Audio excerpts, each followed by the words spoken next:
부활 신앙은 우리 기독교에게 가장 중요한 신앙입니다. 기독교 신앙을 갖는 이유가 바로 부활 신앙 때문이죠. 예수께서 죽음에서 부활하셨고 또 그 예수님의 부활은 우리 믿음의 본이 되어서 우리도 예수를 주님으로 믿고 예수의 주 되심 안에서 살아갈 때에 우리도 부활할 것이기 때문입니다. 이것이 기독교 신앙을 가지는 가장 본질적인 이유입니다. 오늘 우리가 읽은 이 성경 본문에서는요, 성경 전체에서 중요하게 사용되는 세 개의 단어가 몰아서 한 번에 다 나옵니다. 첫째는 살아나셨다라는 말이고요. 두 번째는 의롭다라는 말입니다. 즉 의라는 말, 체다카라는 말이 여기에도 나옵니다. 마지막 세 번째는 화평을 누리자, 화평이라는 단어입니다. 샬롬이죠. 그런데 오늘 하나님께서 우리가 믿는 기독교 신앙을 정말 한마디로 분명하게 여러분에게 말씀하고 있는데요, 우리가 읽은 본문들 중에서 바로 25절의 말씀입니다. 예수는 우리가 범죄한 것 때문에 내줌이 되고 우리를 의롭다 하시기 위하여 살아나셨다라는 말씀입니다. 즉 오늘 본문이 굉장히 분명하게 딱 말하고 있는 것이 예수님의 죽으심은 누가 뭐래도 우리의 죄 때문이라는 거죠. 우리 죄의 문제를 해결하시기 위해서 하나님께서는 우리에게 예수님을 보내어 주셨다는 겁니다. 이 죄의 개념, 이 죄를 단순히 어떤 비윤리적 행위, 도덕적 범주로만 그치지 않습니다. 성경은 이 죄라는 행위를 유발시키는 죄의 세력, 즉 사탄 마귀의 세력이 이 현실의 이면에 있음을 분명히 합니다. 그래서 이 죄의 세력으로부터 우리를 구출하시기 위해서 예수님을 보내어 주셨다는 이 중요한 성경의 명제를 우리가 놓쳐버린다면, 그러면 기독교 신앙은 그저 윤리, 도덕적인 종교로 전락해버릴 수 있습니다. 그러니까 다른 종교처럼 무슨 수행을 하고 단순히 선을 행하고 덕을 쌓는 그런 것들로 축소될 위험이 있습니다. 예수님을 우리에게 내주신 이유는 바로 인간의 범죄 때문이고, 인간의 범죄의 이면에는 죄의 세력의 지배가 있기 때문입니다. 그런데 문제는 이 죄의 세력이 목표로 하는 저들의 목적이 있다는 거예요. 사탄에게도 비전이 있다는 거죠. 죄의 세력의 비전이 뭐냐? 바로 우리의 죽음입니다. 사망이에요. 그런데 우리를 죽음으로 몰고 가려면 먼저 그들은 뭘 해야 되느냐? 즉 사탄이 자신의 비전을 성취하기 위해서 그가 사용한 전략이 뭐냐? 바로 하나님과 인간의 관계 파괴입니다. 그래서 죄는 하나님과 우리의 관계를 깨뜨리는 것이죠. 죄의 세력의 특성은 관계의 파괴입니다. 관계가 파괴되는 것, 관계가 깨어지는 것이야말로 죄의 세력의 전략입니다. 성경은 하나님에 대해서 이야기하는 책이지만 동시에 죄의 세력에 대해서 이야기해요. 성경의 첫 번째 책인 창세기를 우리가 잘 알지 않습니까? 창세기는 죄가 세상에 들어오는 과정을 보여주고 있습니다. 죄가 세상에 들어옴으로 말미암아 첫 인류였던 아담과 하와는 하나님과의 관계가 파괴되었습니다. 그리고 그 죄의 결과는 에덴 동산으로부터 추방되는 것이었죠. 즉 하나님과 더 이상 함께할 수 없는 상태를 만들어냈다는 겁니다. 그리고 나서 인류에게 처음으로 죽음이 들어왔다고 창세기가 말씀하는 거죠. 그런 점에서 이 사탄의 전략은 어느 정도 성공했고 자신의 비전도 어느 정도 이루었다고 생각할 수 있습니다. 그런데 문제는요, 그게 끝이 아니라 그게 시작이었다는 거예요. 죄와 죄의 세력이 얼마나 무서운지 하나님과의 관계가 깨어진 인간에게 그 다음 무슨 일이 벌어지기 시작합니까? 창세기에 따르면 가장 먼저 제일 가까운 관계, 아담과 하와 부부 관계가 깨어졌습니다. 서로 지배하려고 4장 17절에 따르면 그 다음에는 가족 안에서의 관계가 파괴되기 시작하죠. 가인이 동생 아벨을 죽입니다. 형제 관계가 파괴됩니다. 그 다음에 이것이 발전해서 노아 시대로 가니까 인류 사이에 시기와 질투와 미움과 폭력이 발생하게 됩니다.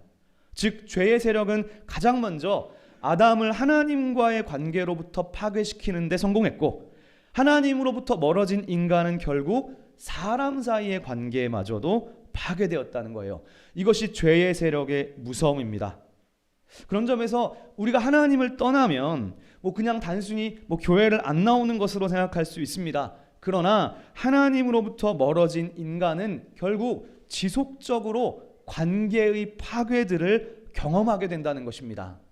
그런데 그 중에서 가장 무서운 것은 이 죄의 세력이 더 나아가서요, 타인과의 관계뿐만 아니라 자기 자신과의 관계마저도 파괴시켜 버린다는 거예요. 이 세상에서 세상의 기준으로, 그러니까 세상 사람들의 기준으로 내가 성공하지 못하면 자기 자신도 사랑하지 못하게 돼요. 나는 능력 없는 놈이구나. 나는 별 볼 일 없는 사람이구나. 다른 사람들은 다 좋은데 취직도 하고 결혼도 잘하고 돈도 잘 버는데 만약에 나는 그러지 못해요. 그러면 어떻게 됩니까?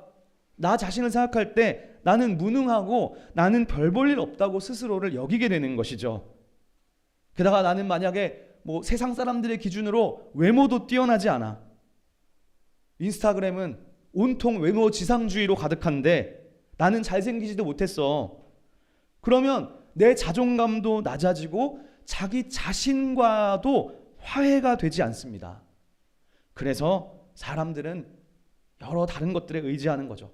술에 의지하고 마약에 의지하는 거죠. 최근에 여러분 신문 기사에서 충격적이지 않으신가요? 작년까지만 해도 별로 보지 못했던 기사들인데 10대들이 우리나라에서 마약을 그렇게 한다는 거예요. 초등학교 앞에서 마약이 담긴 거를 나눠준다는 거예요. 엄청 충격적이지 않습니까? 즉 그러다가 결국 스스로 목숨까지도 끊어버립니다. 자기 자신과도 화해가 되지 못하는 것이죠. 즉 죄의 세력은 자기 자신과의 관계마저도 파괴시키고 우리를 죽음으로 몰고 갑니다.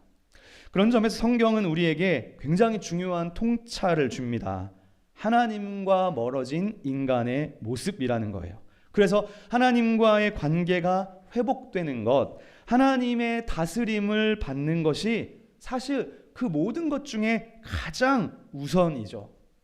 우리가 살아가는 이 포스트 모더니즘의 사고 체계도 참 무섭죠. 내가 하나님으로부터 자유로워지면 내 마음대로 내 뜻대로 살 수 있을 것이라 생각하죠. 내가 하나님의 지배를 받지 않는다면 나는 이제 그 누구의 지배도 받지 않고 자유로울 것이라고 생각해요.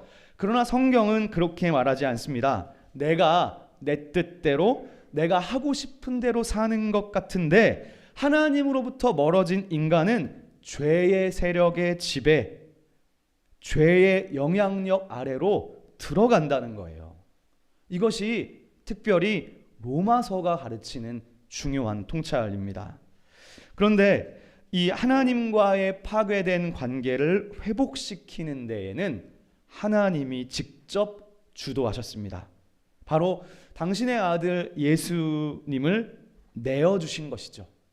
하나님을 주어로, 예수를 목적으로 예수님을 내어줬다는 거예요. 그것이 오늘 우리가 읽은 25절 말씀이에요. 예수님을 내어줬다는 거예요. 즉 예수님이 이 땅에 오셔서 십자가에 죽으시고 부활하신 이유가 무엇 때문이냐? 굉장히 명확하죠. 오직 하나님과 우리와의 깨어진 관계를 회복시키기 위함이었다는 거예요. 그것을 로마서식으로 말한다면 25절에 중요한 또 하나의 낱말이 나오죠. 바로 이런 표현이에요. 야, 너 참 의롭다. 광영아, 너는 참 의로워. 라고 말씀하시기 위해서 부활하셨다는 거예요. 그런 점에서 예수님은 우리를 의롭다고 칭해 주시기 위해서 죽으시고 부활하셨습니다. 의롭다는 게 뭔가요? 하나님이 우리를 의롭다고 말씀해 주시는 것은 이런 거예요. 우리가 죄인임에도 불구하고, 즉 하나님과의 관계가 멀어졌음에도 불구하고 예수의 십자가 사랑을 받아들이고 영접하고 믿는 그 사람에게 우리의 죄를 로마서식으로 말하면 간과해 주겠다는 거예요. 간과, 로마서의 표현이죠. 죄인이지만 없는 것처럼 관과해 주겠다는 거예요. 우리의 죄가 간과된다면, 하나님 앞에 간과될 수만 있다면 우리는 의로운 존재가 되는 겁니다. 우리가 의로운 존재가 되면 우리와 하나님과의 관계는 어떻게 됩니까? 회복되는 거죠. 그래서 의롭다는 말은 하나님과 내가 올바른 관계가 된다는 말과 동의어입니다. 하나님과 내가 관계가 올바라지는 거예요. 이것이 하나님이 예수를 살리신 목적입니다. 즉 부활의 목적은 바로 우리의 의로워짐인 것이죠. 흥미로운 것은요, 오늘 이 로마서 말씀이요, 예수님의 부활을 표현할 때 지금 오늘 본문에서 우리를 구원하시기 위해라고 구원이라는 말을 사용하지 않고 우리를 의롭게 하시려고 원문에 디카이오시네, 구약으로 말하면 체다카라는 말을 사용한다는 거예요. 즉 우리에게 체다카를 주시려고, 의를 주시려고 부활하셨다는 거예요. 그러니까 이렇게 생각해 볼 수 있겠죠. 구원이라는 것보다 먼저 선행돼야 되는 것이 있구나. 그것이 뭐냐? 하나님과 나와의 관계가 올바른 관계가 되는 것입니다. 하나님과 내가 올바른 관계, 의로운 관계가 되면 구원은 뭐죠? 당연히 따라오는 거예요. 그래서 구원을 만약에 획득해야 한다면 그 이전에 뭐가 있어야 되느냐? 하나님과의 관계가 회복되어야 한다는 것입니다. 그러면 우리가 해야 할 일은 무엇일까요? 이미 로마서와 성경을 통해 하나님의 계획, 하나님의 일하심, 하나님의 계시 자체는 다 드러났습니다. 그러면 우리는 무엇을 어떻게 하면 될까요? 성경은 이 하나님과의 관계 회복으로 하나님이 행하실 것은 다 보여주셨으니 이제 우리에게 한 가지가 필요하다고 말합니다. 그것이 바로 23절과 24절에 나오고 있는 거죠. 제가 바로 앞구절을 읽어보겠습니다. 그에게 의로 여겨졌다 기록된 것은 아브라함만 위한 것이 아니요 의로 여기심 받을 우리도 위함이니, 즉 예수 우리 주를 죽은 자 가운데서 살리신 이를 믿는 자니라. 바로 믿음입니다. 믿음이란 또 뭔가요? 그러면 사실 별거 아닌데 믿음을 정의하기 전에 믿음의 내용을 한번 생각해 볼 필요가 있을 것 같아요. 믿음의 내용, 즉 믿음의 대상도 알아야 되지만 믿음의 내용, 즉 우리가 어떤 사실을 믿느냐는 거예요. 교회는 무엇을 믿습니까? 교회 신앙의 핵심은 어떤 사실을 믿는 것인가요? 로마서는 24절 후반절에서 이렇게 말씀합니다. 예수가 우리 주를 죽은 자 가운데서 살리신 이를 믿는다. 여기에는 두 가지 내용이 있어요. 첫 번째는 믿음의 대상, 즉 하나님을 믿는 것인데 그냥 하나님이 아니죠. 하나님이 행하신 일에 대한 신뢰도 포함됩니다. 그게 뭐냐? 두 번째죠.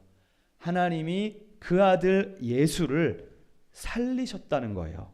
그리고 그 사건으로 우리를 의롭게 만든다는 그 사실을 믿는 거예요.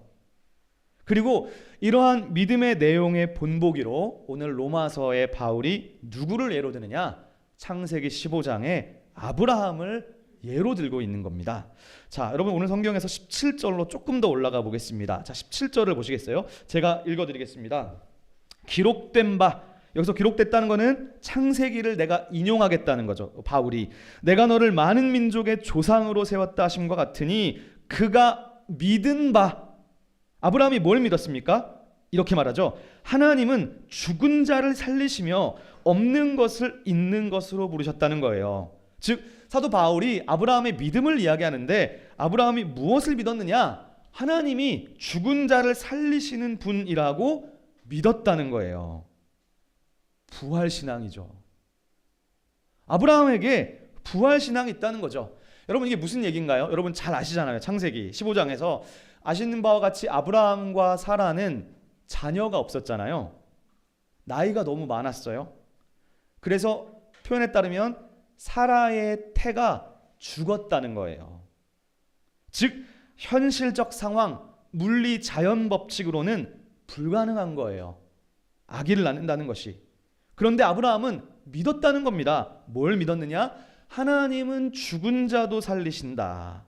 그런데 더 중요한 게 있습니다. 무조건 믿은 게 아니라요. 하나님이 죽은 자도 살리실 거야 라고 믿은 근거가 있었어요. 그냥 믿은 게 아니라 그렇게 생각하게 된 이유가 있었어요.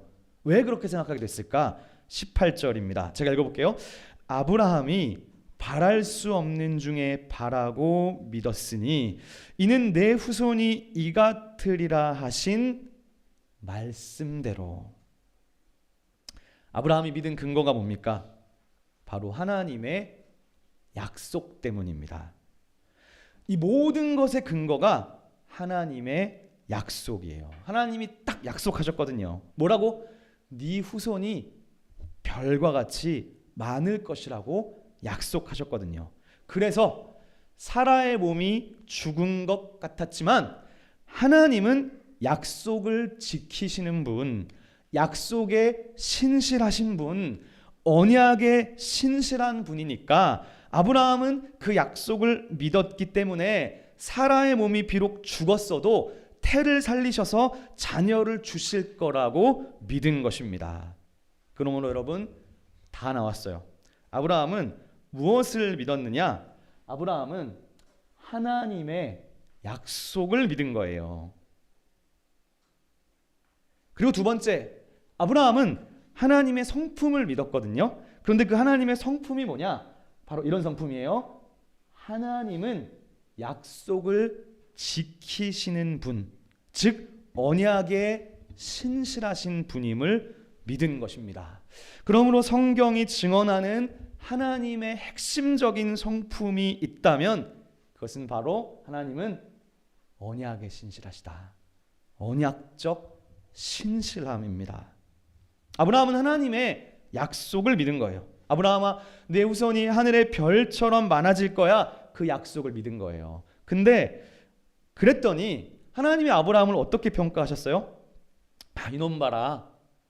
믿을 수 없는 환경 속에서도 나의 약속을 믿다니. 요놈 참 의롭네. 의롭다고 말씀하신 거예요. 하나님의 약속을 붙잡은 아브라함을 보면서 이놈 봐라. 그놈 참 의롭네. 의롭다 말씀하시는 거예요. 그래서 하나님과 아브라함의 관계는 의로운 관계, 올바른 관계인 것입니다. 사람과 사람 사이에서도 관계가 올바른 관계라면 어때야 됩니까? 서로 간에 신뢰가 있는 관계가 올바른 관계잖아요. 서로를 믿어주는 거죠. 의심이 드는 상황에서도 끝까지 그럴 리가 없어. 저 사람을 신뢰하는 거잖아요. 위기가 와도 어떤 외적인 의심 가질 만한 상황이 와도 상대방을 신뢰하는 거죠.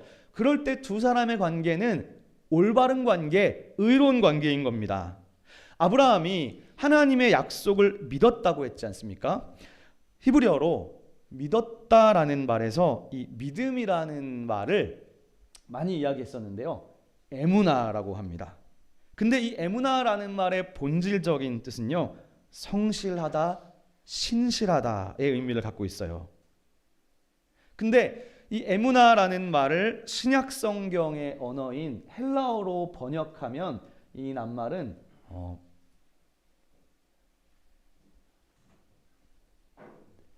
피스티스라는 말이 됩니다. 이 말도 성실, 신실 이런 말입니다.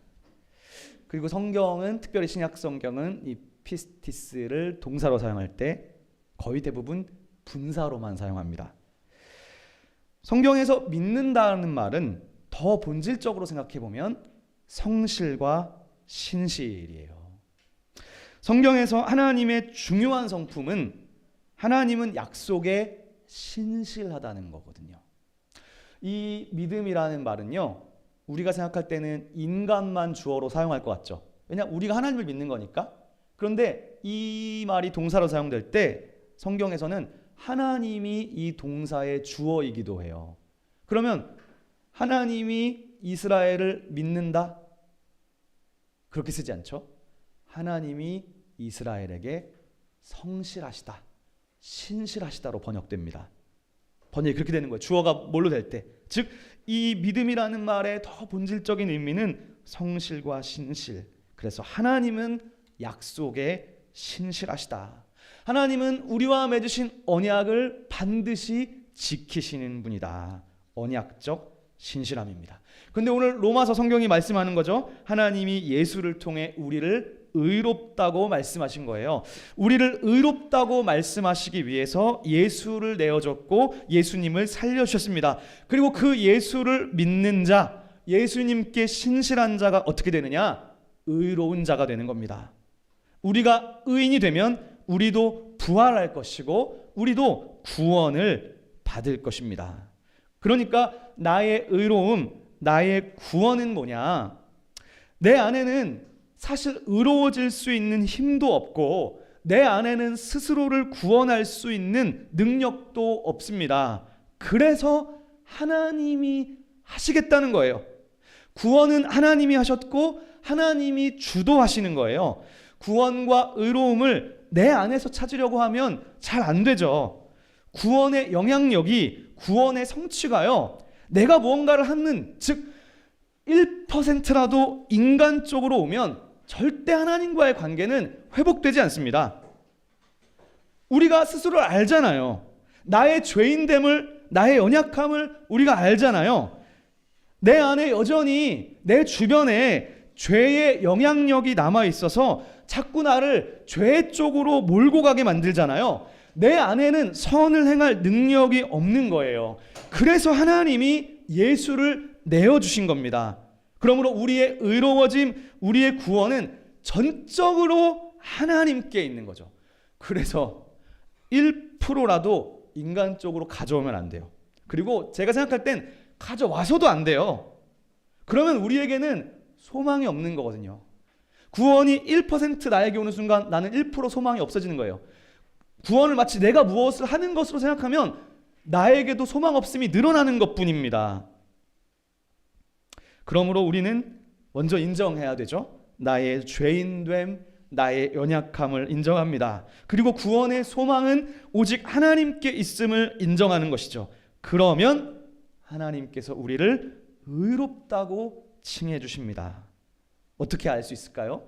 내가 나에게 구원이 완성되리라는 것을 어떻게 확신합니까?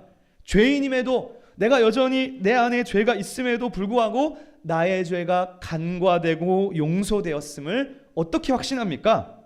아브라함과 똑같은 거예요. 하나님의 약속을 믿는 거죠. 하나님의 약속에 신실하게 반응하고 신뢰하는 것이죠. 그래서 믿음은 에무나 피스티스, 즉 신실함, 성실함입니다. 그러므로 우리 그리스도인은 무엇에 신실하고 무엇을 믿습니까? 하나님의 약속을 믿고 하나님의 성품을 신뢰하는 것입니다. 어떤 성품이요? 약속에 신실하다는 것.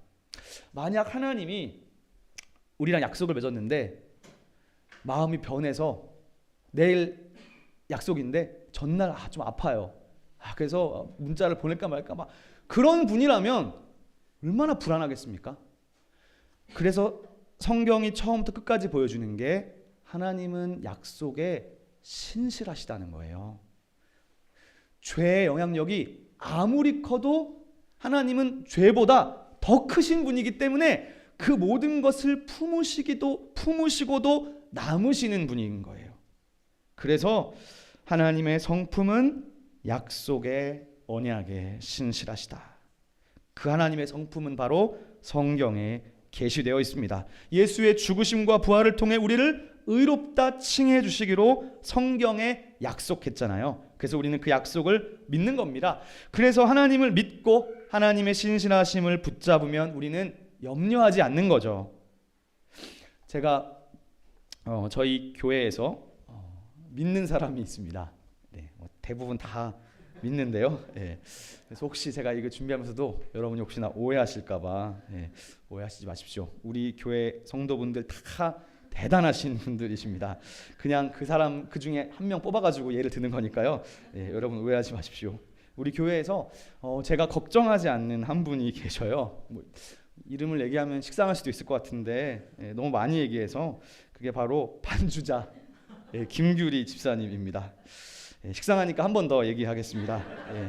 제가 교육전도사 시절에 처음 사역했던 교회인데 초원교회 아니고 그 전 교회에서 중고등부 전도사로 제가 처음 했는데 어떤 선생님에게 뭘 맡겼어요. 근데 선생님이 주일에 자꾸 안 와.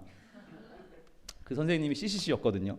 CCC는 얼마나 열심히 했는지 모르겠는데 주일에 자꾸 빠지고 안 나오는 거예요. 근데 그 선생님이 중2 한 10명 되는데 반을 맡고 있는데 자꾸 주일에 안 나오는 거예요. 제가 교육 전도사로서 토요일마다 불안한 거예요. 내일 또 안 나오면 어떡하나. 신뢰가 안 생기는 거죠. 근데 우리 반주자님께서는 저는 없어도 우리 교회 반주자는 꼭 있어야 된다는 생각을 많이 하는데, 근데 이 반주자로 섬기는 게 여러분 잘 아시는 것처럼 보통 충성 가지고는 안 됩니다. 왜냐하면 제가 다른 작은 개척 목사님들 만나서 얘기를 하면 많이 듣는 것 중에 하나가 다른 작은 교회들 대부분이 이 반주자 때문에 힘들어하는 것을 너무 많이 봤어요. 근데 우리 교회 6년 동안 저는 토요일에 단 한 번도 걱정을 해본 적이 없습니다. 이분은 빠지면 2달 전에 알려주십니다. 100% 사실입니다. 자기가 빠질 거를. 그래서 저는 걱정을 안 하고 염려를 안 해요. 근데 우리 교회에 그런 분들이 많아요. 다 그러신 분들만 있어요. 그래서 감사해요. 김규리 집사는 약속에 신실한 자인 거죠. 다른 중요한 것이 있어도 맡은 일에 성실한 거죠. 그래서 토요일에 한 번도 걱정한 적이 없습니다. 내일 혹시 안 오면 어쩌지? 예상 밖의 결과가 없습니다. 그래서 저는 김규리 집사님을 믿습니다. 약속에 신실하다는 것을 믿습니다.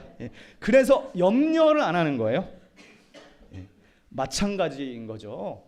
하나님을 믿는다는 것은 가장 먼저 하나님이 언약에 신실하다는 것을 믿는 거예요. 하나님은 언약에 신실하시기에 우리가 걱정할 필요가 없습니다. 내 인생과 내 삶에 염려할 필요가 없죠. 주님의 약속을 믿으니까. 하나님이 예수를 십자가에 내어줌과 부활하심을 통해 우리를 의롭게 하시겠다고 약속하신 그 약속을 믿으니까. 그래서 그것을 믿는 자는 걱정하지 않습니다. 그래서 하나님이 약속에 신실하시기에 우리도 그 약속에 끝까지 신실하기만 하면 됩니다. 저는 오늘 아침에도 김규리 집사님이 예외 없이 이 자리에 올 줄 알았어요. 믿은 거죠. 그래서 저분과 저는 의로운 관계입니다. 단 저분도 저를 믿어야겠죠. 믿으십니까 저를? 그러니까 여러분, 저와 여러분은 우리 김규리 집사님이 약속에 신실하다는 것을 신뢰하고 있으니까, 그러면 이제 우리는 어떻게 하면 좋을까요? 이제 우리는 뭘 하면 좋을까요? 주일날 예배 때 이 김규리 집사님의 아름답고 멋들어진 연주를 감탄하면서 누리기만 하면 됩니다. 찬양, 연주가 기가 막히구나. 어떻게 저렇게 반주하지? 전공자도 아닌데 전공자보다도 더 잘해요. 그 찬송 반주를 누리기만 하면 되는 거예요. 뭡니까? 주님의 약속을 믿죠. 우리는 예수의 십자가 죽으심과 부활을 통해 하나님과 관계가 회복됐습니다. 즉 하나님과 우리의 관계는 이제 샬롬의 관계인 거예요. 화평. 나는 잘못한 게 많았지만 나의 죄를 고백, 인정, 회개하고 예수님을 통해 회복된 이 샬롬을 누리기만 하면 되는 것입니다. 이것이 로마서 5장 1절이죠. 다 같이 보실까요? 제가 읽겠습니다. 그러므로 우리가 믿음으로 의롭다 하심을 받았으니 우리 주 예수 그리스도로 말미암아 하나님과 화평을 누리자. 하나님과의 샬롬을 누리기만 하면 되는 겁니다. 그리고 더 나아가서 2절 말씀입니다. 또한 그로 말미암아 우리가 믿음으로 서 있는 이 은혜에 들어감을 얻었으며 하나님의 영광을 바라고 즐거워하느니라. 할렐루야. 누릴 뿐만 아니라 즐거워하자.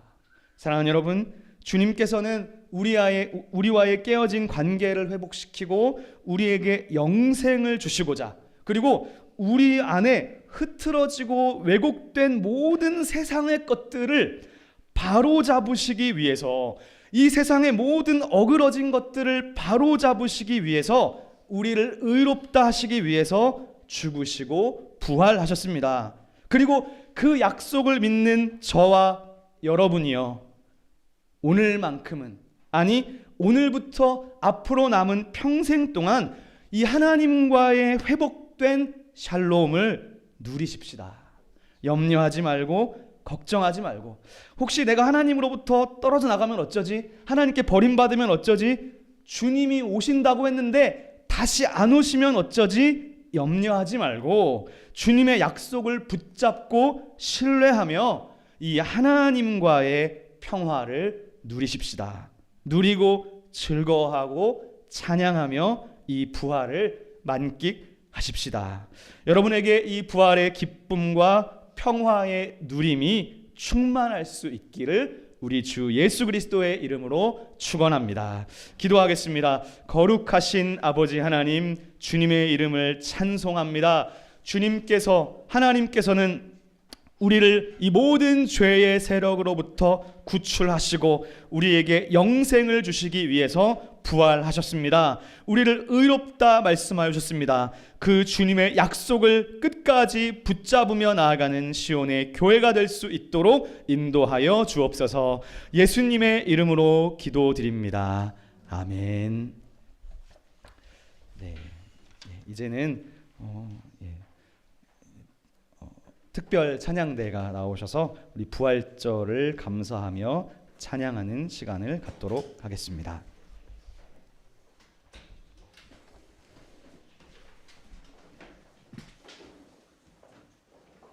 드립니다. 아멘. 여호와는 내게 복을 주시고 너를 지키시기를 원하며, 여호와는 그 얼굴을 내게 비추사 은혜 베푸시기를 원하며, 여호와는 그 얼굴을 내게로 향하여 드사 평강 주시기를 원하노라. 아멘.